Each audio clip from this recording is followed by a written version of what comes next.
Hey, how's everybody doing? Welcome to Interesting Points. This is my show that I created about 7 years ago, almost 8 years ago now. Basically based off some British panel shows, and kind of we're just going to talk to a couple of comedians. Basically, just kind of get to know what makes them interesting, and also play a couple of games along the way. So if you haven't been here before, stick around. It's a wild ride. If you have been here before, you know what to expect and you enjoy it. So I'm going to bring the comedians on right now. First, we got Danielle Andruskowicz. Danielle, how you doing, Danielle? Good. How you doing, Josh? Good. Hopefully, I'll be able to. Hopefully, my Wi-Fi will keep up on this one. Yeah. Next up, we got Jess Bryant. How you doing, Jess? Good. How are you? Good. We got Chloe Cunha. Yes, hopefully I said that right. Hey, Chloe. Yes, it was perfect. Good. And Emily Ruskowski. Emily, Hi. how are you? Hey. So what we're going to do today is, first up, we have something called the banter. I like to just kind of get the juices flowing, kind of get the conversation going, shooting the shit. This one's about vacations. Now, for me, a vacation right now is being able to go down to my parents' house down the Cape and drop my daughter with them for a couple hours. I don't really care that I'm down the Cape. I just want to drop my daughter somewhere for a couple hours. She's three, going on 16. She actually will literally go. She literally will walk into the other room and go, "I want to be alone." I'm like, "You're 3. Oh, You're not supposed to do that yet." Anyways, that's me. She actually, what was funny was just a quick little story about her. Since everybody thinks she's cute, she watched How to Train Your Dragon 2 the other day, and then we watched How to Train Your Dragon 3 when we got back up here from the Cape. And as we were watching How to Train Your Dragon 3, she looks at me and goes, Daddy, did you know that that's Hiccup's mom? My mind was blown. It blew my mind. I was like, 3-year-old mind. That's fantastic. I mean, it doesn't take much when you're 3 years old, right? Like a lot of people blow your mind when you're 3 years old. But the fact that she said that was just insane. Like it blew my mind. I was like, Are you kidding me? So anyways, let's talk about vacations. Let's start with Chloe. Chloe, what do vacations mean to you? Oh gosh. For me, I mean, a vacation is just like not working. And I know that's I know that that's kind of vague and yet specific at the same time. But I'm like, obviously, ideally, there's travel. Like I go someplace interesting and fun, ideally, or anywhere that's not home. But I mean, even if it were just like being at home and not leaving, as long as I'm not going to work, that sounds like the idea. That sounds like a great vacation. I could go like on I could be playing video games and I'm traveling in that way. It's a virtual kind of travel, but that's all we can do right now. So it'll have to do, It's true that this is kind of a vacation. Yeah. Very cool. Very cool. No, Jess, vacations. I'm going to leave Danielle and Emily to last because I know that they've got a special connection. So, Jess. Okay. Yeah, I thought it was funny that, vacations was the topic because I was furloughed in March and I only went back to work in July. So I had like a 3 or like almost 4 month of vacation. Yeah, right. Vacation. Yeah. And I think I've kind of been vacationed out, or it's like it's not really a vacation because I can go anywhere. It was staycation, right? But yeah, I don't know. I don't think I grew up like with like lower middle class. So it's like been I don't know. I've never like really been on like a full on like, oh yeah, like I'm gonna go on a vacation, like I'm gonna like book a flight and a hotel and I'm gonna like laze on the beach with like a margarita. So that's a life goal that's on the bucket list. I hope that happens. And I'm currently 34 years old with no children, and I plan to keep it that way. And that way I can enjoy my vacation. Sorry, Josh. I enjoy my vacations. The first 6 hours of peace and quiet. All right, Danielle. Should I do this as a package deal, or should I just do one at a time? You might as well do it as a package, Jack. So Danielle and Emily. Yeah, so Emily and I have actually taken 2 vacations together. I put it in quotes because I would argue that one of our trips was not a vacation. It was literally everything I told them. And I'm usually really laid back about vacations. I'm like, yeah, I don't care what we do. As long as these are like the 3 things that I don't want. Here's the one thing that I want to do. And Emily's all about planning, like, sure, I got this. So we went to Vegas first. This is how we became friends, really. Like, we've done a couple of shows together, but didn't really know each other. And Emily just posted on Facebook one day, like, oh, the Backstreet Boys are going to be performing in Vegas in 2017. Does anyone want to go? And I was like, yeah, I'll go. I can get us a timeshare. Let's do it. And we had a blast. It was we had a great time. Great. That was an epic vacation. That was a I'd take a wonderful vacation. Mm-hmm. I'd take a vacation back to 2017 right now. Oh, and I gotta say, here's the thing. Danielle is correct in that she is a very easy traveling companion. Danielle is very laid back, like, whatever, here's my things. It's cool. She keeps cool when things go wrong. Like, she's very, very easy to travel with. So Vegas, phenomenal time. Highly recommend traveling with Danielle. She is a blast. Mm-hmm. I planned Italy very wrong. It was so bad. So Danielle likes vacations like you do, Jess. Danielle wants to lay on a beach and have a margarita. So Danielle likes vacations like normal people like. Danielle wants to sit on a beach. Danielle wants to enjoy her time and not be overscheduled and overstressed. And I learned that what I consider a vacation is a tour. Yeah. Not the same thing. I didn't realize I planned very sort of, I would say, rigorous and unpleasant vacations. And that's not a vacation as right, I'm learning. There were 2 things that I did not want to do at all, and one thing that I wanted to do. We were there for 10 days in Italy, in northern Italy. I said, I just want one day where we're just on a beach. We get to swim in the Mediterranean. That's all I want. I just one day doing that. And Emily said, great, Cinque Terre's on the tour. That's right on the water. Let's do that. Sure.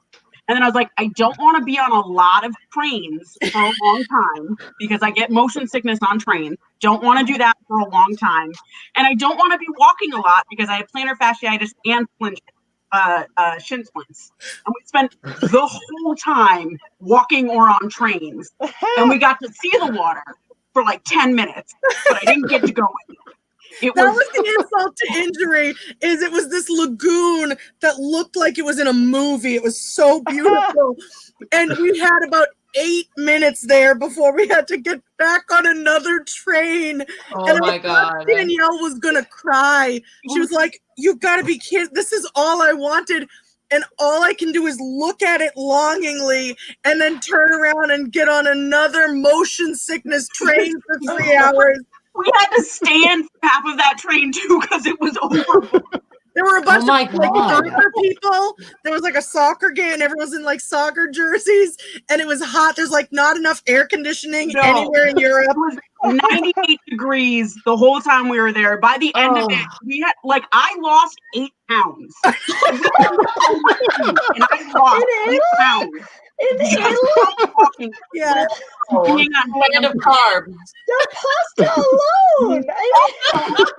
It was like the Bataan Death March with gelato. That was basically the trip. exactly what it was. Also, Emily, if anybody's ever planning to travel with Emily is a lot of fun, but not when we're doing all the many tour things. But here's the other thing Emily did. Everywhere in Italy, she'd be like, "Oh, we're at dinner. Let's split a bottle of wine." Okay. Fun fact: Emily doesn't like wine, and I'm not going to waste the wine. So Emily has 2 sips of her wine, and I finished the bottle. And we went to. She dragged me to a museum at 8 a.m. the next day, and I was so hungover, and it was the worst. I would be miserable. It was the Uffizi Gallery, and Danielle did not have a good time. And the wine hangovers did not help the train motion sickness. And we were on a train for at least an hour every single day, except the one day we just gave up and told our tour guide, like, this is how rigorous the vacation was, that our tour guide was like, "Today we're going to historic Verona." And we were just like, "We can't go." Oh my We were like, God. yeah, We no. were like, "Can we just stay at this campground and do laundry, please, instead of visiting this UNESCO World Heritage Site?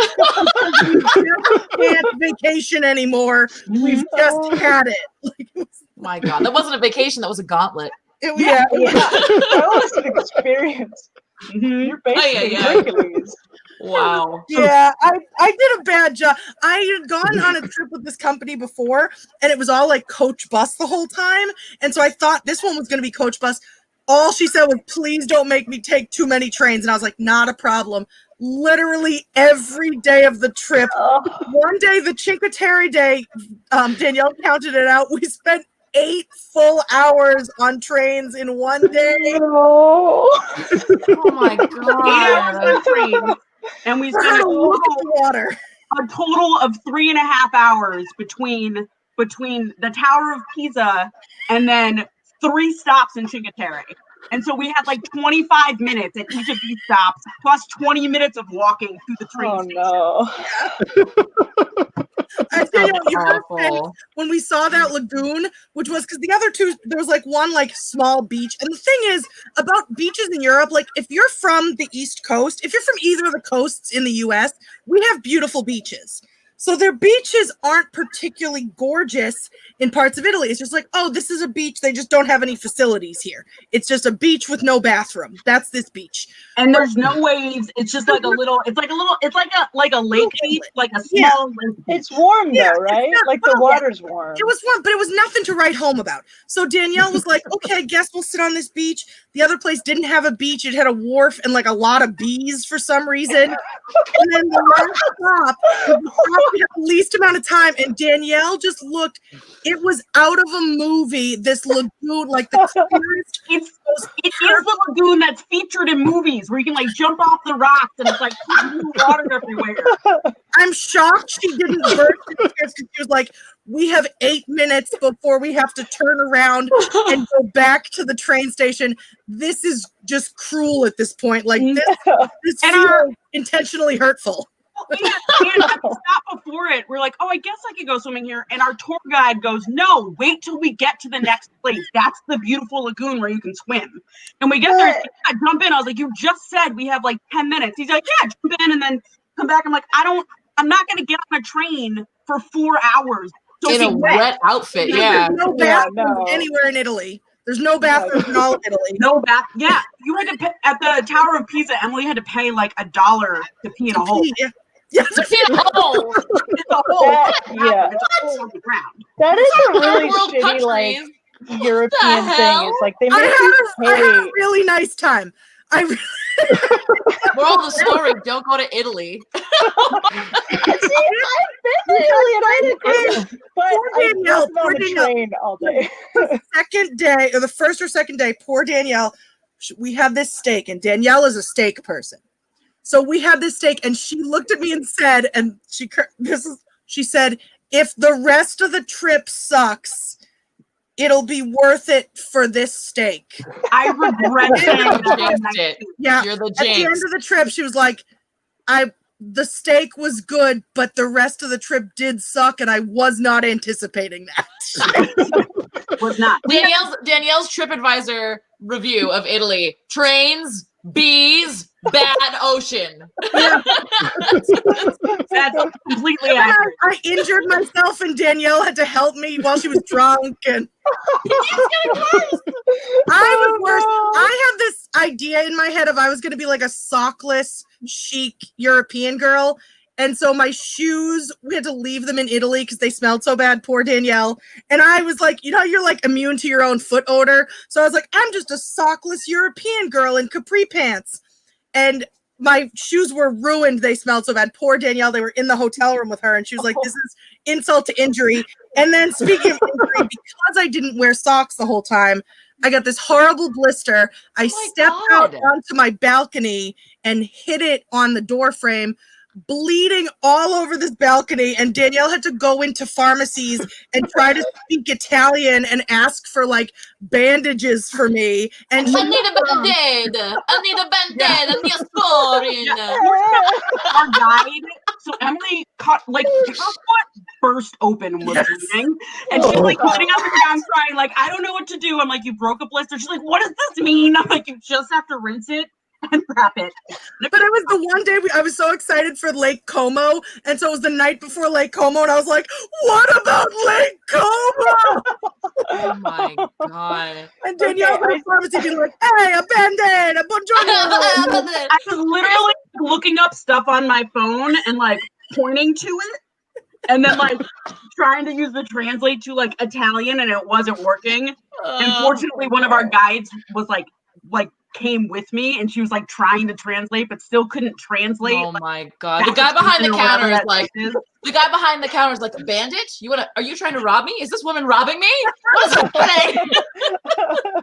You should rob a bank, not a pharmacy. What are you doing, Americans? Oh. I'm just picturing Emily limping around Italy like Kurt Schilling in like Game 6 of the World Series. I sympathize though, because if I had also any socks with me, my socks would have been bloody. oh my If I god, had no, not even Emily, a single listen. pair of socks. I also limped around Italy because I did a I did a semester abroad when I was in college. I did a semester abroad in Florence. I also went to the Uffizi, not at 8 a.m. though. That's torturous. And it was whatever. Anyway, and I was at a wine tasting. I had a little bit too much wine, and I fell. Just whatever.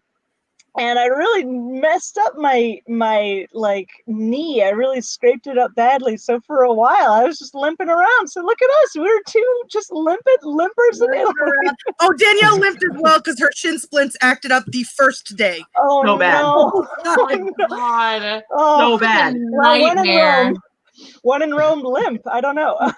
Wow, that's wild. And in Danielle's case, when in Florence, limp trying to get around a Mark Wahlberg movie set. Oh right. Trying to Wait, catch what? the train on time with shin splints. So on the day that Emily woke me up at like 7 a.m. to get to the museum at 8 a.m. after I drank a whole bottle of wine because Emily likes wine the night before. So we had to pack before that, put like our luggage like in the lobby stowaway place, run the museum, and then we had like a half an hour to get back, and it's like a 15-minute walk. But Mark Wahlberg was filming in Florence that day, and it blocked off like most of the streets that we had to walk through. So like we're going down all these alleys just trying to get across like where this whole movie is filming. And finally there was some point in time where I guess somebody just moved one of those little gate things like accidentally, and we just sprinted through it just across the street to be able to run to get our bags and catch our train. Wait, what movie was it? No I idea. don't know. I think we're like, it's okay. We don't care about Mark Wahlberg. We gotta go. Or my security is like about to tackle you guys. We see him all the time. It's not a big deal. Goodbye. Also in the chat, Italian job. That's hilarious. Yikes. Oh my gosh. Wow. That's something. And I actually agree that if the whole show was just a story, I would be okay with it. Yeah. I mean, Wow. we haven't even talked about our Vegas trip, which was, granted, it was good, but part of the reason why it was good was because Emily got stuck in a timeshare thing for 5 hours while I just got to go.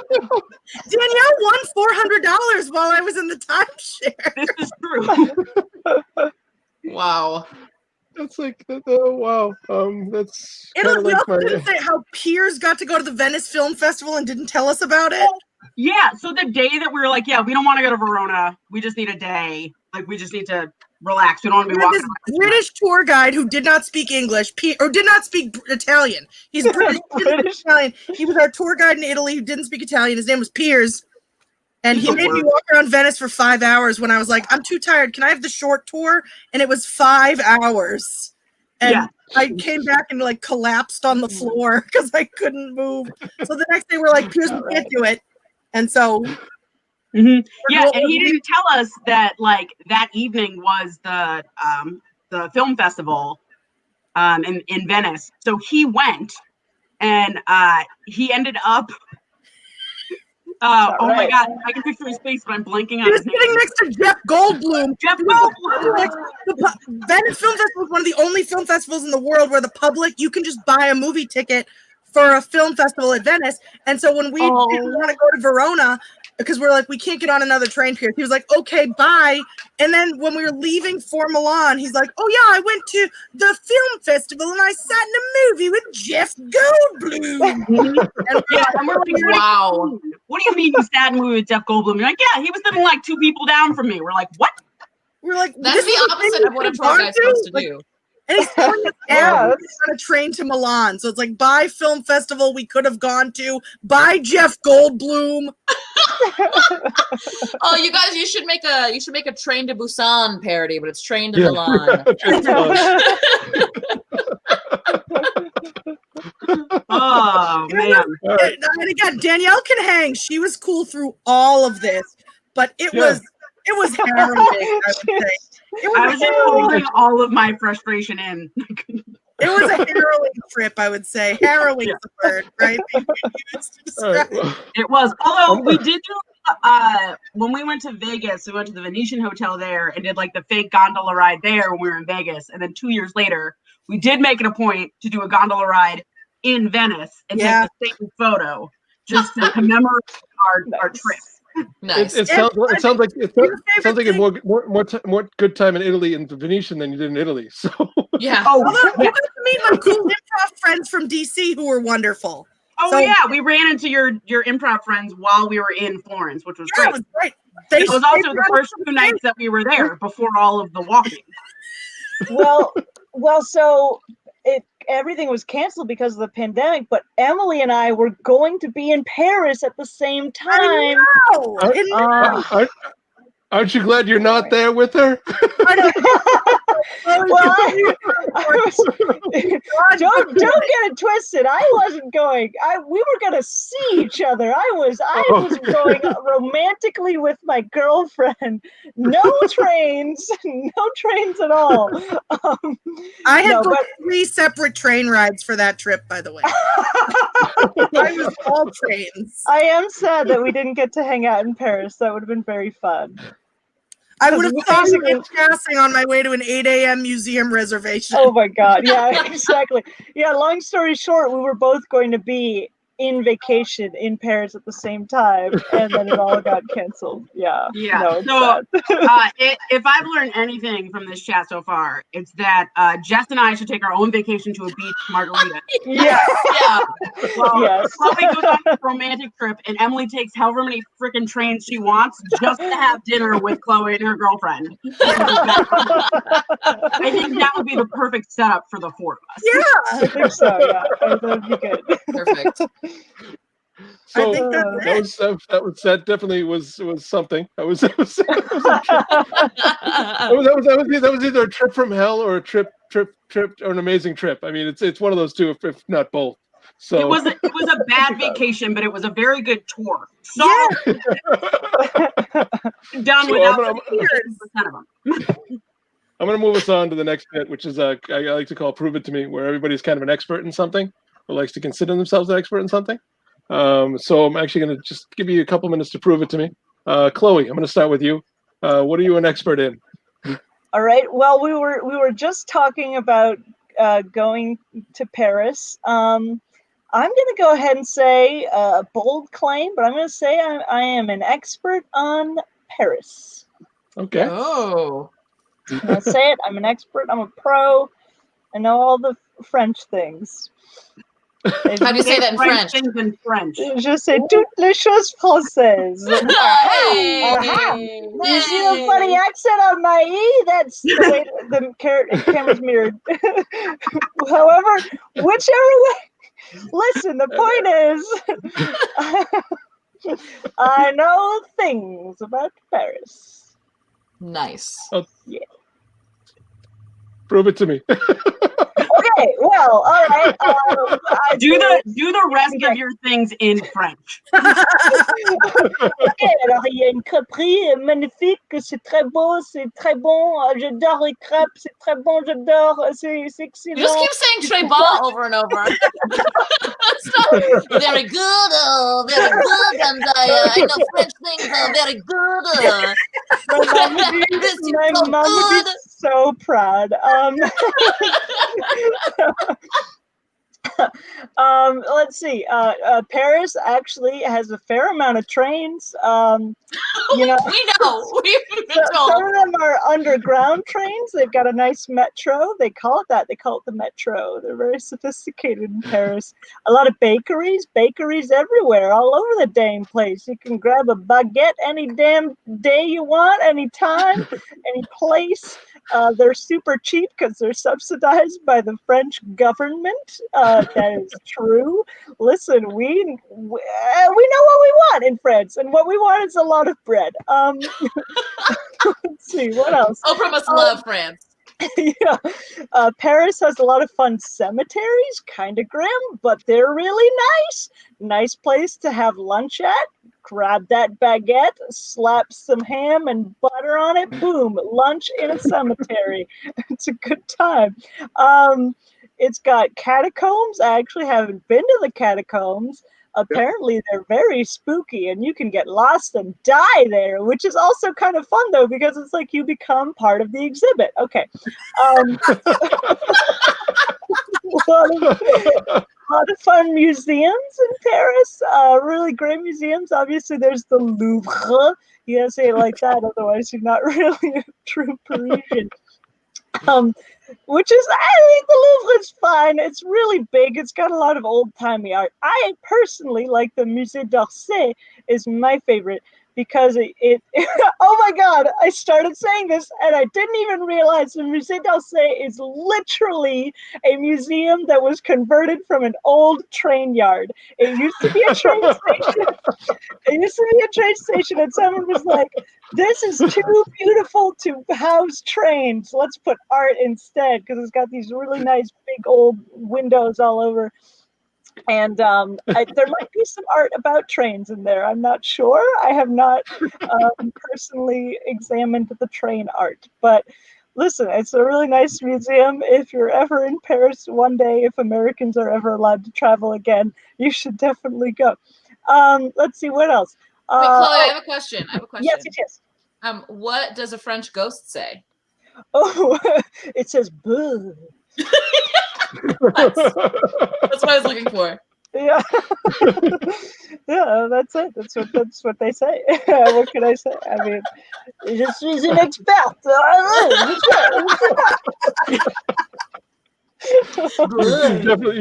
You've definitely proven it to me.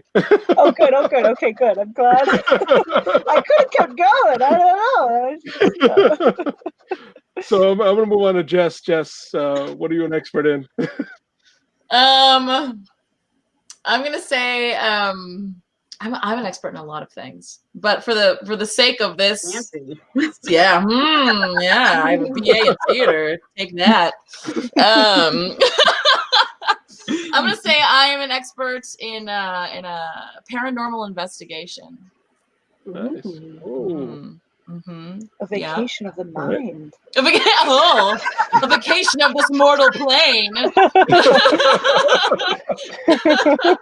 So let's see. I've watched I think every episode of Ghost Hunters. I've watched all of the X-Files. I've watched most of Supernatural.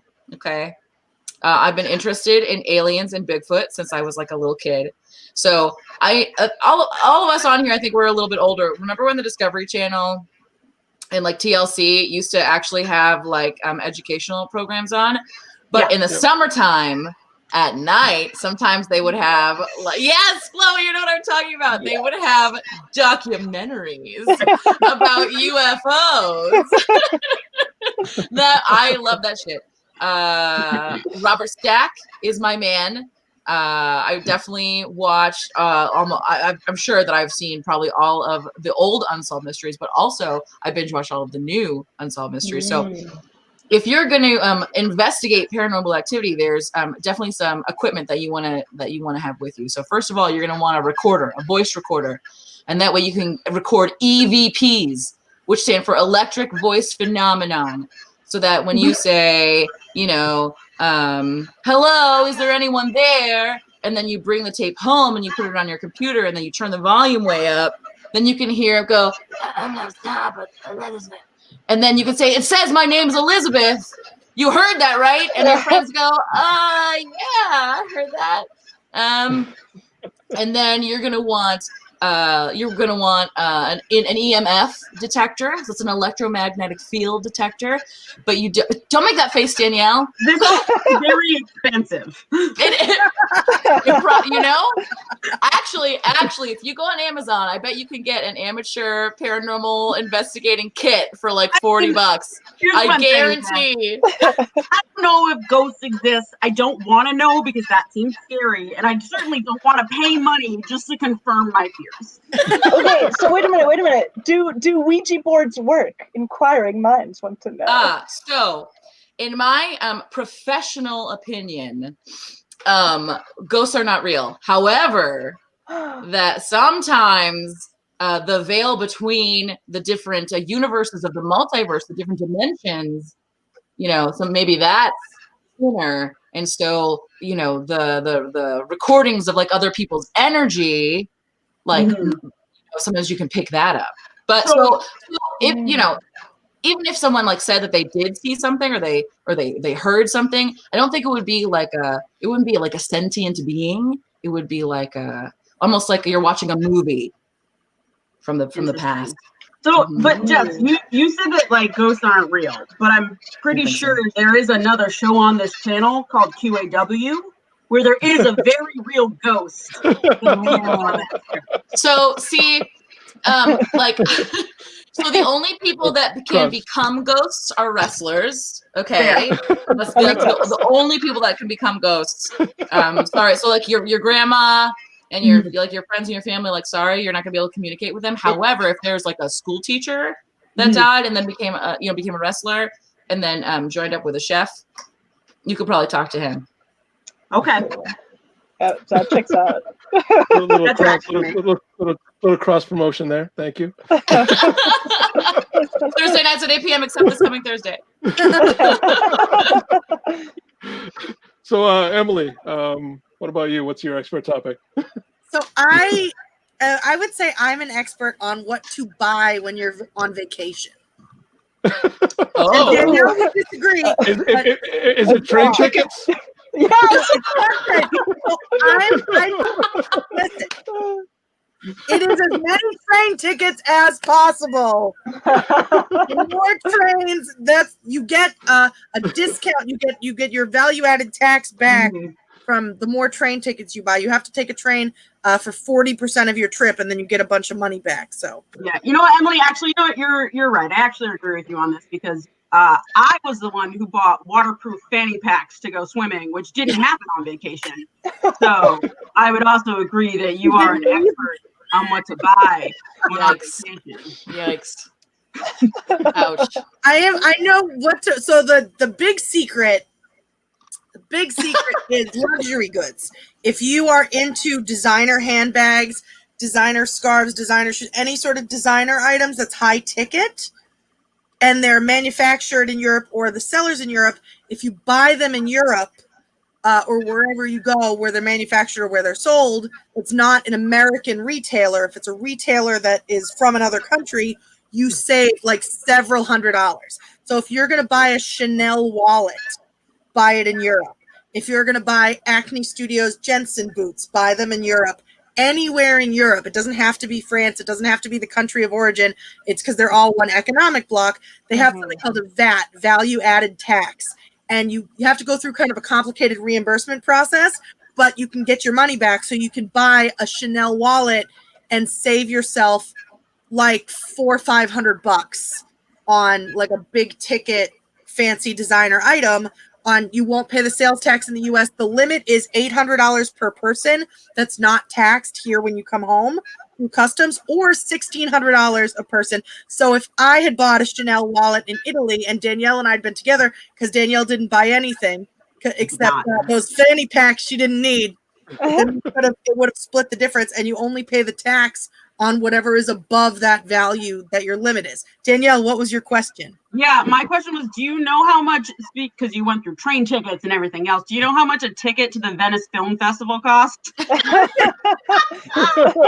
sorry, Josh, do you have Piers' contact information? He is the expert on attending the Venice Film Festival. Piers. Nothing if you sleep with other Jeff people Goldblum. out who would really want to go. That is Piers' expertise, is dropping the ball big time on including people who would have loved to hang with Jeff Goldblum. Jess Someone has a get me good Piers' point though. information. Just make a movie, you know, and then you got the ticket. You know. But apparently they're very cheap. Apparently you can get a ticket very cheap. But yeah, value added tax. If you are itching for a Chanel wallet or a Dior scarf or something like that, and you're going to Europe anyway, that's where you buy it, and you have to fill out all these kind of complicated forms at the airport. But you can get your money back. Yes, More Danielle. questions. One more quick question. Now, let's say you're on a vacation. Maybe it's not Italy. Let's say maybe it's Vegas. Now, Because sometimes when you're on Danielle's never vacation, going to Italy ever again. now, Anywhere but Italy. Anywhere in the whole planet. now, a lot of people when they're on vacation, they buy timeshares. Now, is that a good investment? Do you happen to know how much a timeshare would cost? It seems like you did like half a day's worth of research. I know that timeshare people are very nice and very honest, and there's no high pressure sales at all, and that I could have gotten a penthouse for a family quinceañera if I had signed up with this great offer I was given. And I know that I missed out on, quote, the deal of a lifetime. So that's what I know about timeshares. For a quinceanera, specifically. I don't know why I met. He showed me the penthouse, and I was like, "This would be great for like a quinceañera." And I was like, "I don't have a quinceañera." Oh, man, You're not a 15-year-old, nor are you Hispanic. Oh, God. I know this is the expert part, but I do have to say, when we went into that timeshare, first of all, you have to earn a certain amount of money to even do it. The guy at the front desk was like, "Don't worry if you don't already make $100,000. Just put on this form that you do, and you get your $100 gift card at the end." So we lied about how much to even be in there. Yeah. And Oh, God. I told Emily, I was like, "Do not act interested at all. Let's eat our fake breakfast, get our gift cards, and get out of here." And every time, like, she'd be like, "Oh, yeah." And then I was like, "I'm not interested at all. I want nothing to do with this." So there were 3 salespeople So one of them just took me aside. I was like, I'm not interested. They're like, okay, but don't call your friend because she's really interested. I'm like, no, she's not. They're like, no, but don't call her, text her because she's really interested. I'm like, I promise you. Wow. Oh my Like, are Are you god. sure you didn't almost just Let her out. join a cult? Because It was a lot, you guys. So- It was. So we were drinking. So we were drinking Kool-Aid, and it made us a little sick. But we were. Yeah, it was. A friend who just bought a house. I made out the home purchase to say that I couldn't afford this timeshare, and I was like, "I'm an escrow. There's nothing I can do." And the guy was like, "Honestly, if you can't afford this timeshare, maybe you shouldn't have bought a house." And I was like, "I love that house. It's a made-up house." Oh my god. I haven't taken a vacation in 5 years. And he's like, well, you're here now. And I was like, that's for the Backstreet Boys. Like, Oh my god. I made up this whole story about a house and then defended it like to the death. That's hilarious. I love my fake house. Yet they still had you there for 5.5 hours. Oh, they were so mean. They kept bringing their bosses over to be like, what about this deal? I can't believe you're passing. They basically treat you like they're like, you're an idiot. What look at yourself. What a stupid person you're looking at.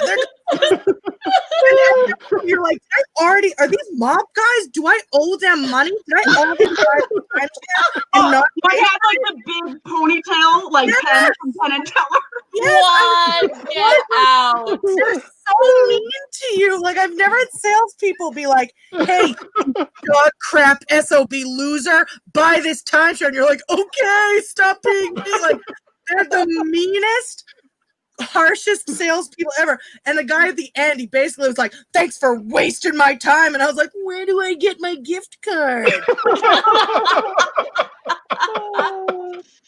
Wow. So Danielle, coming with you. All right. Well, I'm gonna say I'm an expert on steak. Yeah. Uh, I'm just gonna, as Emily said about our Italy treat, we had a Florentine steak in Florence, and it was the best part of that whole trip.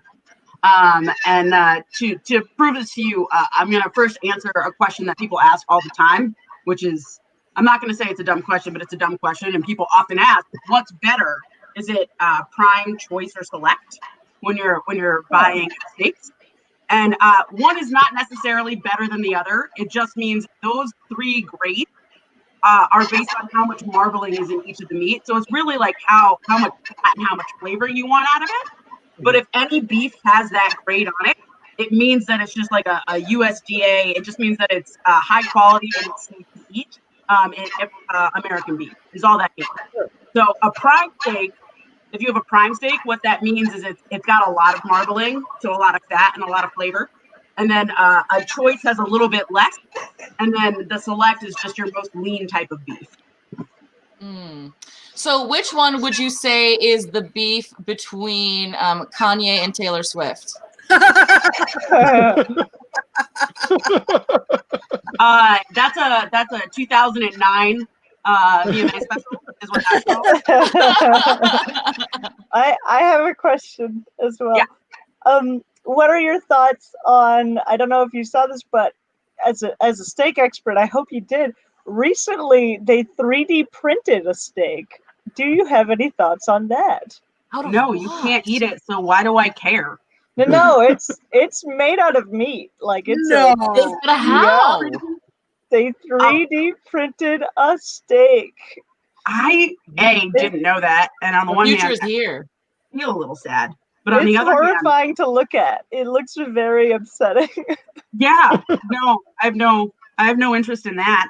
Although I have no interest in that. I was gonna try to segue something that's related to that, but I have nothing. However, on a completely separate thing about steak, in the pandemic, I have been thinking very seriously about quitting my job and opening a butcher shop, like when all of this ends. This is bad. So I did, like a couple months ago, do some research just to understand a little bit more about the butchering process. Which I like is that actually- you mimed cutting meat. Butchering process. you gotta cut the whole cat. So like there are some people say there's there's like 8 beef primal. Some will say 9. Some will say 4. And a beef primal is the section of the cow that you basically cut first to separate like the meat from the muscle when you're actually butchering a cow. And so there's a lot of different parts to this. Like the 4 main parts are like the chuck, which if you're starting at the beginning of the cow, it's like basically from the neck to almost the ribs. And then there's the rib section, which is where you get your ribeyes. Which if you ever want a good steak, for people who have never really had steak before, I really do encourage you to start off with a ribeye. It is like the juiciest part of the steak that has a good layer of fat into it, marbling. That will taste the best if it's cooked correctly. And then after that, it's like the drop loin, which is like the end of the back ribs out to almost near the buttocks, and actually around the buttocks, which is a chuck steak. And then there's the legs, which are called shanks. Which, fun fact, shank is what's funny is I've had 5 episodes on 2MB Studios, and that's the second person whose expert topic was steak. You're gonna have to have a beef off. It's a beef. The other one was Serpico. Of course, it was Serpico. Speaking of Serpico, I would say that Serpico and I are on the same level. So he is in 2 of my steak groups. So I have 4 basically meat groups. So one is called a meat vault. So at the meat vault, me and a few friends, we go to Fogo de Chao, which is the all-you-can-eat steak place. And we call it Meat Vault because we talk trash about everybody, but it never leaves that group of people. And then I have Fancy Steak Night, which is I do that like every couple of years with my poker friends. Before I started doing comedy in my early 20s, like in college, I used to play poker a lot. So I made a lot of friends playing poker. And so like once every couple of years, we'd get really dressed up and go to the fanciest steak place that we could find. And then I just have like a steak night group, which is me, Serp, Ben Scuria, and a few other people that will go to like one of the nice restaurants. And then there's that's called the meat. And then there's steak crawl. Now steak crawl, you have to be like a pure steak person to be part of the steak crawl. So the steak crawl is me, Ben Scuria, and Serpico. So I'm not surprised that Serpico also decided that he too is an expert in steak. So with the steak crawl, we actually make reservations at more than one steakhouse in a single evening, spaced apart by about 2 hours. And so we order a couple of steaks and a couple of sides with our favorite type of scotch or bourbon to share everything. And then in between, when we're walking from one steakhouse to the next, we actually smoke cigars while we're walking until we get to the next steakhouse. And then we do it all over again. We order another few steaks and sides and whatever their special is for desserts. Can I marry you? That was like really hot. One last question. Did you know, like I did, that Donald Trump was evil when you found out he liked a well done steak with ketchup? Yes. No. Yes. There are some steaks where it's okay to cook it medium, but anything cooked beyond medium, you're the devil. Yeah. What's the point? Why did you bother? Why'd you pay fucking $30 for a steak if you're gonna cook it well done? That's just what's true. the point? Why bother? Just spend the $4 on a burger. I mean, and Anthony Bourdain once said that the well done steak is only the leftover stuff that they can't use for anything else. That they just throw on the grill and just cook it until it's dead. Because that implying that it was not dead when it arrived. So that was proven to me. I think you all proved that you're experts in something. I'm gonna jump to. I think I'm gonna jump real quick to asking the audience about something they hate, and having you guys prove to them it's not that bad. So I'm gonna ask chat for something that they hate or something that they don't like. Sounds fun. And train rides is not on there. And we did mushrooms already, David. Oh, I love mushrooms. Mushrooms are good. Birds? Ooh. Who hates birds? Birds aren't real. Lisa I don't know if I can do this. I hate birds so very much. Actually, you know what? we're gonna do birds because I've been bitten by 20 of them. Yeah, You've been bitten by 20 birds. yeah, I have to Yep. recuse myself. I So think they're real sons of bitches. I can't. I hate them. I can't convince them they're good. Accuse yourself. Thumbs down. I have to think- recuse myself. Oh, I tell them I hate birds. Yeah. I could talk about Yeah. birds. Okay, is it just me? Am I the only one defending birds? Well, birds aren't real, so they can't be that bad, right? I don't know. They're just government drones. So, like, if you Okay, shoot them out of the sky, you're not taking a life, at least. The fact that they were descended from dinosaurs makes them cool, okay? That's Listen, true. okay, No, Ken is right. I'm with Ken. Fuck birds. Thumbs down. no, birds. I'm gonna try. This is the assignment, and I'm a teacher's pet. I'm gonna defend birds. Listen, birds are really cool, and they sing us songs in the morning. Those are très bons. They are très bons. Those are très bons. And they taste good. You can eat them. I know it's not a steak, But not as good as steak, yeah. Not as good as steak. but it's good. Look, it's good. I'm French. I'll eat anything. I've eaten frogs. I've eaten snails. What's wrong with eating a bird? But even alive, they're pretty neat. Birds also like to eat as well. So sometimes you want to get rid of something and you can just throw it away and all the birds will eat it. And that's What? very cool. No, you know Do what? not do that. Do not do that, people in the chat. I agree. I've been that very birds alone are not- trying to defend the good honor of birds, and no one agrees. So, You know what? If birds didn't exist, we wouldn't have planes. So That's true. throwing that out there. That's true. And I mean, I don't necessarily like birds because I don't necessarily like things with wings, but I don't hate birds because I do hate butterflies. It's not like, oh, I don't like them. I have a phobia of them. It's really stupid. My siblings were super mean to me when I was really, really young. Like, Oh, psychologists have diagnosed me with a phobia of butterflies. Yeah, one weirdly flew into a restaurant in Vegas. Hold And but I've never had a butterfly fly into a restaurant in my entire life. And with Danielle, we were at a restaurant in Vegas and a butterfly flew in. And I kept watching it and being like, I hope she doesn't see it. I hope she doesn't see it. What are the odds of this happening? Shadow box in a fucking Yeah, I have a reflex. So if I see one, I immediately go like this and like start to punch. Oh, yeah. Here's why birds are not the worst though, because they eat caterpillars and worms. Like they will eat the caterpillars, and those There are the you go. things that turn into butterflies. Because butterflies. So now you Ooh, made me funny- like birds less. So someone said I like okay, butterflies. look, someone said birds poop on you with impunity, and I assume that was supposed to be a negative. But honestly, what if you're into that? No kink shaming, okay? All right, okay. cat play now and then is relished by the wisest men. Yeah. So Chloe's just made it. Chloe's just made it to the finals of Pick a Side Stupid.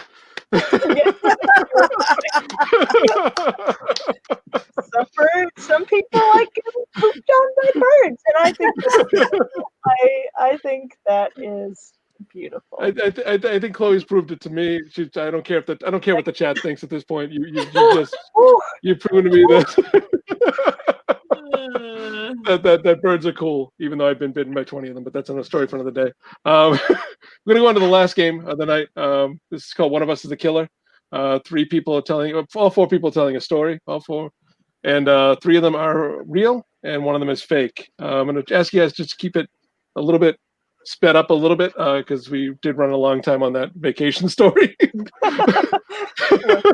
that everybody loved. Everybody loved. I did too. I'm just saying. The train ride was longer, Josh, but fine.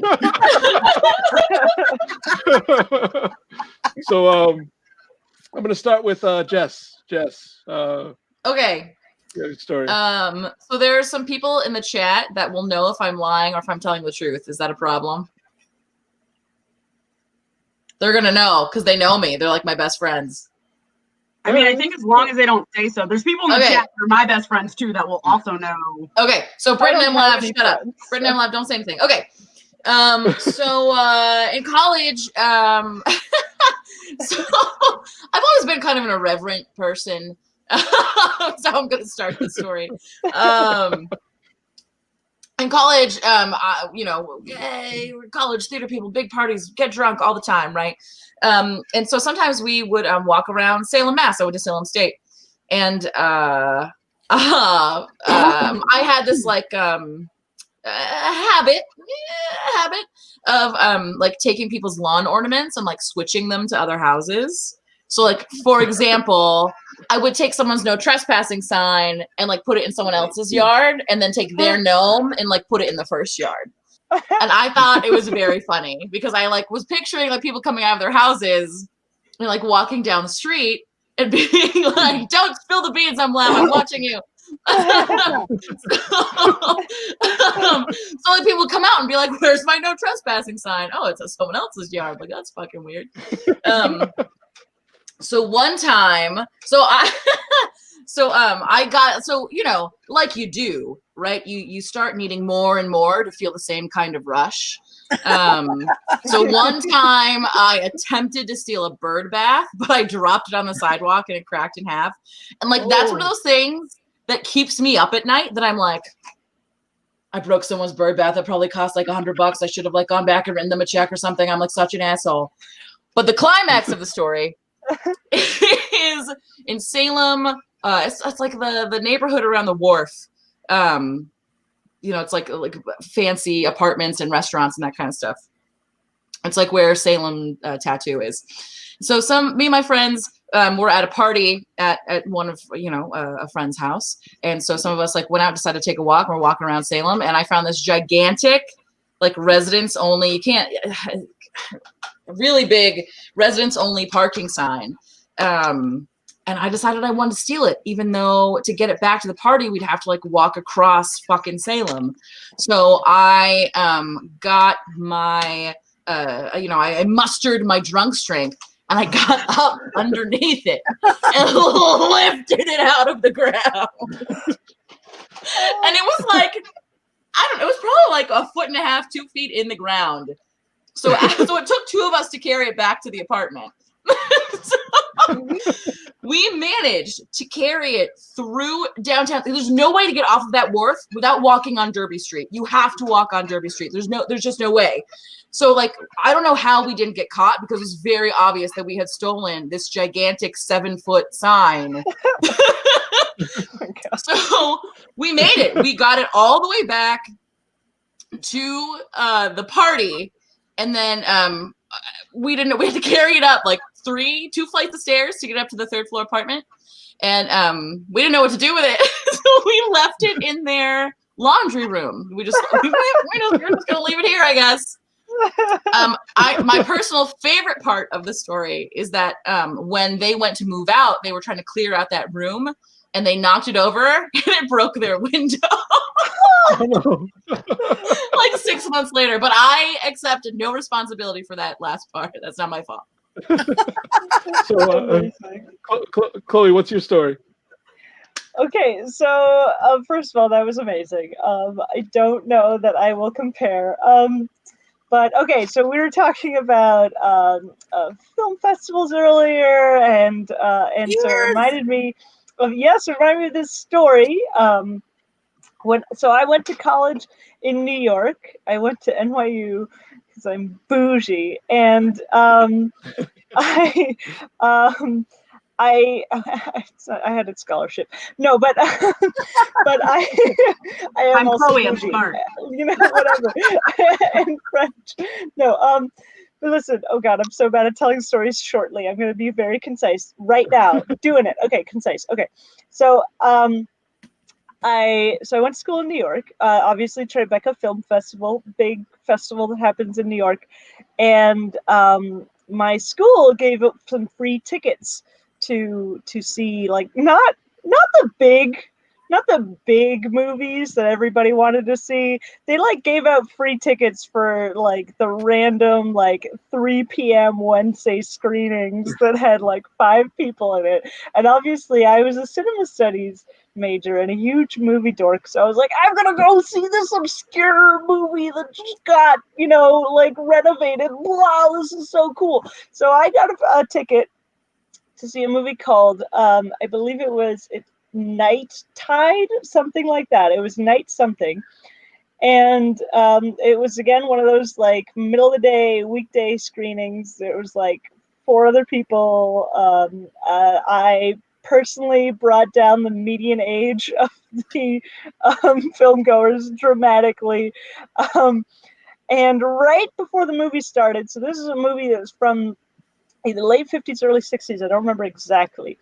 And the one of the people running the festival, one of the directors or whatever, was like, oh, we're having a very special guest who's going to come, maybe hopefully do a Q&A or something after the screening, and they're running kind of late, so they're not here yet, but hopefully they'll be here and we will see.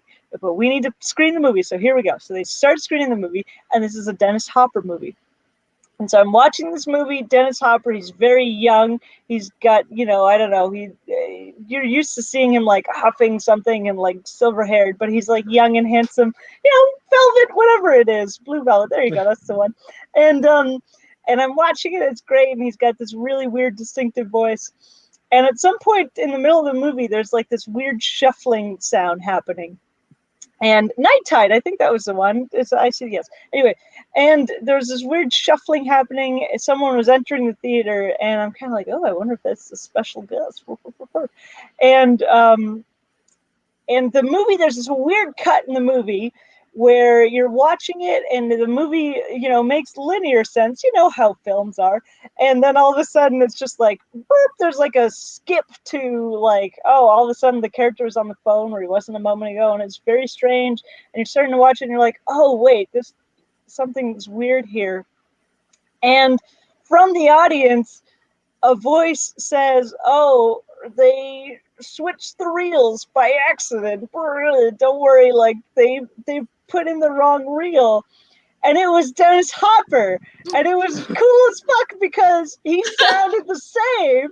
So like you're watching the movie, he's a young man in the movie, but he's got that weird Dennis Hopper voice. I can't do it. I don't know how to do his voice, but he's got that weird Dennis Hopper voice. And then all of a sudden, like a couple rows away, there's Dennis Hopper like, oh, I'm sorry, they made a mistake with the reels. Wow. Right, it's a perfect impression. But if I did it in French, no. And it was very cool. And then the movie was done, and he came onto the stage, and he did a little Q&A with the like 5 other people in the audience. And then afterwards, he had his little entourage and him, and I wanted to say hi and be like, oh, I think you're cool, but I was too shy. And then he died like a year later. Anyway. And then he died. And then he died. Maybe if I talked to him, he would have lived. I don't know. It could be sliding doors. That's amazing. That's amazing. Yeah, that's my story. Danielle, what's your story? Okay, so oh god, so many to choose from. My story. We were talking. All right, we talked about wings earlier. So I've already discussed that I hate butterflies. It's an actual phobia. Hate them. I have a fight reflex. If I see them, I start swinging in the air. It's terrible. But where I grew up, we had one of those. For some reason, there are just some trees in New England that, like, every year sort of get infested with caterpillars. I don't know if anybody else had a tree that was like that in the yard, but I had the big nest. Yeah. Yeah, like they're just, and it's the worst thing in the world. And so we had one of those trees at my house when I was growing up. And I was like 11 or 12 years old, like 6th, 7th grade.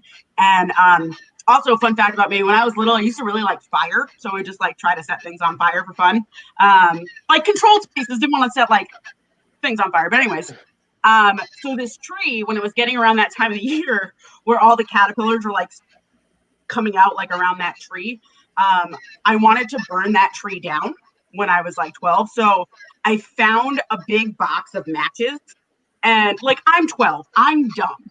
So what I did was I lined up all of the matches around like the base of the tree, like almost like touching each other, which it's a huge tree. The matches didn't go all the way around. I was gonna It took up, say, that quarter must of have this been tree. time consuming. Yeah, well, I was 12 and I lived in Connecticut. There's nothing to So then I lit like one match and like watched it like light all of them like a domino effect, thinking like it was just gonna like go up and like take down this tree. And obviously it did nothing because I at the time knew nothing about actually starting a fire with a single tree. So obviously that didn't work. I'm like, oh, I was like, you know what I need? I need like gasoline or something. And so I was trying to figure out where to get gasoline. And you know, when you're 12, like you don't really know. And I remember my dad had like one of those teeny little gasoline things. You know, in case your car runs out or other things. And I just remembered that he would use it to fill up his weed whacker. Like for anybody who's ever like seen like an old school weed whacker, they're like, Oh gas and no. stuff like that. Yeah. So that little tank thing was empty in the actual like gas carrier thing. So I was like I was in my garage and I'm trying to open the gas tank on the weed whacker, like thinking, okay, I'm just gonna pour some gas on it, throw a match and be good. And I'm like struggling to get the cap off of like the weed whacker when my dad comes home and sees me like playing with his weed whacker. Like he's like, "What are you doing?" I was like, I thought I could help you with yard work." And that was the day that I learned how to weed whack, and that was then my chore. That's Never ended up actually getting the gas. fantastic. Oh, Thank God. You would have burned the house Oh down. my god, yeah. And then I continue to have nightmares because, you know, those caterpillars live and turn into butterflies. Emily, what's your story? So my story, since I said I was an expert on purchasing things on trips, I'm going to tell you the story of how I obtained my favorite necklace. I was on an old lady bus tour of Iceland a couple of years ago with my friend Becca. And old lady bus tours are great. Highly recommend them. No trains involved. So big fan. So we went to Iceland. And we were there during like the Northern Futures Summit, which was like a bunch of like prime ministers from Scandinavian countries, and like David Cameron was the prime minister of England at the time, so he was there. And we were staying in the hotel apparently where that was happening. And I have a knack for being places I'm not supposed to be on vacation, and so Danielle can attest to it. So we got through the orientation because you take an overnight flight and we were exhausted. So we get up and I was like, oh, hey, we got to go up to the Sky Lounge and see the city and see if they're still doing cocktails. It was like 4 hours after cocktails ended. So we go up and there were all these like Scandinavian Secret Service guys with earpieces and suits. And I just went into the room anyway. And I just like walked by them. I was like, oh, hey guys, I just came up to see the view. It looks like I'm not supposed to be here. Am I not supposed to be here? Should I go? And they all just looked at me like very confused. And I like, kind of slowly backed out of the room and I was like, your country is beautiful. And I left. And my friend was like in the elevator being like, Emily, get back here. Right? So I didn't get killed by them because they're not American. They're European, so they don't just shoot people indiscriminately. They probably also didn't have guns. You know, you don't know what they're doing over there. They have like billy clubs and stuff, I guess, but I didn't get clubbed. So I had all these wacky ideas for what we were going to do in Iceland. And so the last day of Iceland, I had like kind of a dumb theme. This is so embarrassing to even say the theme I had planned. There's two things I saw that you got to go to in Iceland. And I thought, oh, these are funny. We should do these together. One is they have a very famous hot dog stand. And the other is they have a penis museum. And I was like, we'll do this together as a theme thing. So we went to the hot dog stand. We got hot dogs, which were great. And then we went to the penis museum, which was awful in like every way it could be. Do you guys remember watching like Are You Afraid of the Dark? Remember they'd go into a magic shop and like the back room would have like cobwebs and things in jars. It was like that. And we were so creeped out. And we were like, oh, this is going to be a super fun afternoon. And it was so bad. We were just like spinning around being like, how do we get out of here? And like the door handles were like penises. So we couldn't like touch the door handles to get out. And we were like, how do we get out of here? What's happening? And we freaked out so much. We like just ran out of there and wound up in a gift shop called Woolcano. It was like clearly designed for Americans. They're like, it's Iceland. We have wool. We have volcanoes. Come on in, America. And so we went to Woolcano, And combination of wool and volcano. Went to Volcano, and I purchased a necklace that has lava rock from an Icelandic volcano, and it's one of my favorite necklaces to this day. And I bought it because I was so freaked out at the Penis Museum that purchasing things was the only thing that would make me feel better. And I certainly wasn't purchasing anything at the gift shop of the Penis Museum. It's like the IKEA of dicks. It's Yes. Like, we got Some assembly required. I just picture Emily, like when they need to leave and seeing that the handle is penises, being like, "Do we have to touch it?" How do we get out? It's like that. so I'm gonna turn it over to the chat. Let them vote. It's about a minute or so that they're gonna get to vote. Okay, chat. Here we go. So actually, I know the truth. I know who's telling a lie. But who do you all think is telling the truth and telling a lie? I think Jeff. Emily Danielle, is telling the truth. Yeah. I don't know. Should we throw our theories out? Even Yeah, though I'm one of really us good at knows? social deduction games. I'm almost 100% sure I know who's lying. Ooh, I think I know too, actually. All right. It's All you. right. Well, let's see It's what not chat me. says. See I what the think chat it's says. Danielle. I'm just pointing at the camera. It could be anybody. Yeah. It's you, Chloe. All right, it was me. It was me. I was lying. It was 19 birds I've been bitten by, not 20. The number was wrong. So let me know when we got a vote finished, Matt, and we'll get that up. Matt's See, the 3 silent for guy. Danielle. Nobody knows. Yeah, there's a lot of people who think I'm lying, which is Well, so do I. I'm almost certain it's you. Oh. But I don't know. Chloe is a liar. What? Who was the No. liar? They is voted Dennis for me? really dead. Yeah, right? That's how I know. Yes, he is.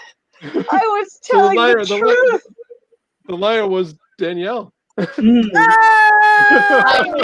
So I have set a nest of caterpillars on fire. But did you? So do you know how to weed whack, or is that just I another do part know how of to your weed whack, yeah. lies? Yeah, no. So the part about trying to set the butterflies on fire there was untrue, but I was actually trying to get the gas out of my dad's weed whacker just to set fire for fun. When I was like 12, and he caught me, and I had to do that. But when I was in high school, there was this like dead log that had a bunch of caterpillars on it right near the softball field, and I was on the softball team. So one night I drove to my high school in the middle of the night and set it on fire. And then I also brought like 2 gallons of water to like put it out afterwards just to make sure they were all dead. And then the next day we got out there for practice and everybody just knew it was me, but I refused to admit it. But I was so tired of these fucking butterflies like interrupting practice like by the end of the season, and I didn't want to do it. I didn't want to live through that night. So. All right, so I gotta wrap this up. I gotta wrap this up now. We got a great show coming up next. Jock My Memory hosted by Ken Breeze, with special guest Will Luera. So that's gonna be a fantastic show. Please stick around for that. I want to thank Danielle. I want to thank Jessica. I want to thank Emily. I want to thank Chloe. I want to thank everybody in the chat. Everybody who viewed this. I want to thank Matt and Ben, as I do every week, for helping to let me put this on. And thank you so much, and enjoy Jock My Memory. Please stick around for it. Love you all. Thank you very much. Thanks, Josh. Have a great night. Thank you. Thank you. Thanks, Bye. everybody. Bye.